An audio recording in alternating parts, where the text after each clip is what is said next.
budurwata ce ita, sai ta je gidan biki. Irin haɗin nan da ake yi ma amarya na naman kaza da fura da nono da sauran abubuwa dai haka na amare wanda ake yi ma amarya haɗi. Kaya dai haka na ni'ima nasu na mata aka ba amarya. Ita kuma amarya kasancewar babban ƙawan abokiyar tawa budurwar tawa ce, wato ita abokiyar amarya ce kenan.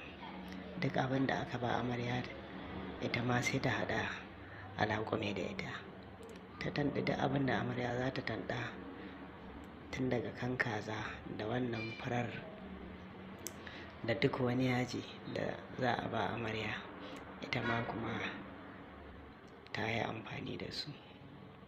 Kwana biyu da yin haka, ana gobe ɗaurin aure kenan. Ta kira ni a waya ta ce min akwai matsala. Na ce me yake faruwa? Ta ce gaya min inda kake in zo in same ka. Na ce mata ni ai bana wuce gida ko.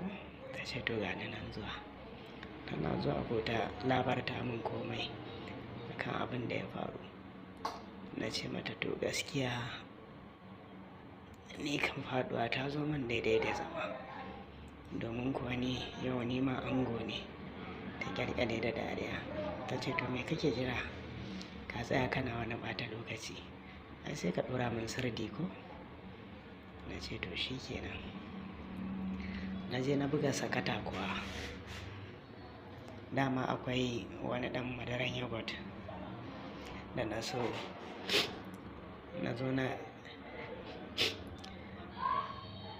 shanye shi duka. Bayan na shanye sai na ce mata to doki ya shirya fa saura su kuta. Ta ƙyalƙyale da dariya. Ai kuwa nan na fara mata ƙwamashaisheniya, na tuntsirar da ita na yi mata gaya. Kafin ka ce menene kuwa,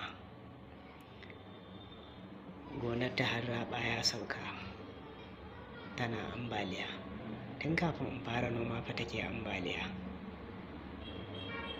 Ai kuwa ranan wuni muka ina nome mata gonan ta, na mata surfe iya surfe. Mai kan taɓarya kuwa tun tana miƙewa har abin ya zo ya gagare ta sai an tanɗe ta sannan take tashi.